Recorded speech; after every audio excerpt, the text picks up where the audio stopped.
नमस्कार. परिपूर्ण गृहिणीमध्ये तुम्हा सर्वांचं मनापासून स्वागत आहे. या अगोदर आपण मऊसूत अशी तिळाची बर्फी पाहिलेली आहे. आज आपण तिळाची कुरकुरीत अशी वडी पाहणार आहोत. चला तर मग व्हिडिओला सुरुवात करूया. तिळाची बर्फी बनवण्यासाठी सुरुवातीला आपण साहित्य पाहूया. तर इथे मी 1 वाटी तीळ घेतले आहे, 1.5 वाटी गूळ,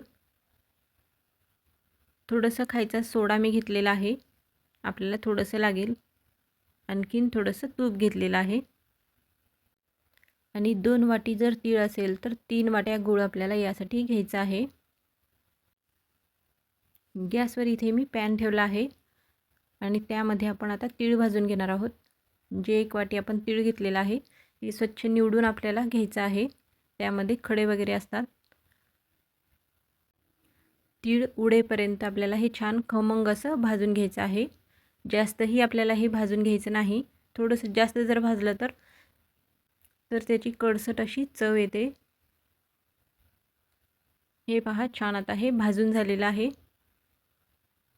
तर एका डिशमध्ये आपण हे काढून घेऊ.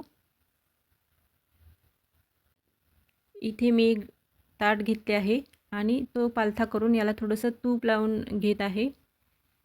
म्हणजे तिळाची बर्फी जेव्हा आपल्याला सेट करायची असते तेव्हा आपल्याला हे लगेच तयार हवं आहे. तर याच पॅनमध्ये आता मी गूळ घेतले आहे आणि यामध्ये आपण थोडंसं पाणी टाकून घेऊ आणि हे गूळ वितळवून घेणार आहोत.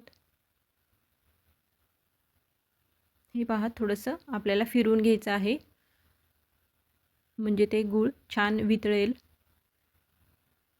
हे पहा, गूळ वितळत आहे. 2 मिनिटांनी आता हे छान गूळ वितळलेला आहे.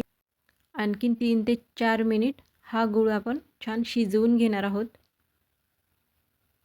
हे पहा, छान आता शिजलेला आहे. थोडंसं डिशमध्ये मी पाणी घेतले आहे आणि यामध्ये आपण हे चेक करूया. हे पहा, थोडासा गोळा होत आहे, थोडंसं मऊ आहे. आणखीन थोडंसं आपण शिजवून घेऊ. आपल्याला जर मऊसूत बर्फी बनवायची असेल तर इतपतच आपल्याला हे शिजवून घ्यायचं आहे. पण आपल्याला कुरकुरीत बर्फी बनवायची आहे त्यामुळे आणखीन थोडंसं आपल्याला हे शिजवून घ्यावं लागेल. हे पहा, छान आता शिजलेलं आहे. तर आणखीन एकदा आपण डिशमध्ये चेक करून घेऊ. थोडंसं आपल्याला हे पाक घ्यायचा आहे. हे पहा, छान सेट होत आहे.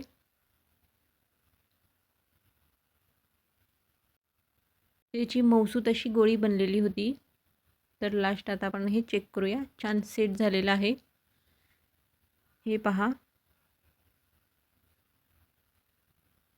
गूळ छान सेट होत आहे म्हणजे हे परफेक्ट आता तयार झालेलं आहे. तर यामध्ये थोडंसं चिमूटभर आपण खायचा सोडा टाकून घेऊ आणि छान असं मिक्स करून घेऊ. आणि याच वेळेला आता आपण भाजलेले तीळ यामध्ये टाकून घ्यायचे आहेत आणि मिक्स करून घ्यायचं आहे. इथूनची जी पुढची प्रोसेस आहे ती आपल्याला फास्ट करावी लागेल, नाहीतर हे मिश्रण घट्ट होईल आणि इथेच सेट होईल. हे पहा, छान आता आपण मिक्स करून घेतलेलं आहे आणि ताटावर आपण हे वडी बनवण्यासाठी सेट करून घ्यायचं आहे. थोडंसं मिश्रण मी घातलेलं आहे. उरलेलं जे आहे ते दुसऱ्या ताटामध्ये आपण सेट करणार आहोत. थोडंसं लाटण्याला तूप लावून आपण हे पसरवून घ्यायचं आहे आणि कोमट असतानाच आपल्याला हे आखून घ्यायचं आहे म्हणजे याचे छान वड्या पडतील. अर्ध्या तासासाठी आपण हे ठेवून द्यायचं आहे म्हणजे ते छान सेट होईल. मस्त अशी कुरकुरीत तिळाची वडी बनून तयार आहे. तुम्ही देखील नक्की ट्राय करा आणि आजचा हा व्हिडिओ पाहिल्याबद्दल धन्यवाद.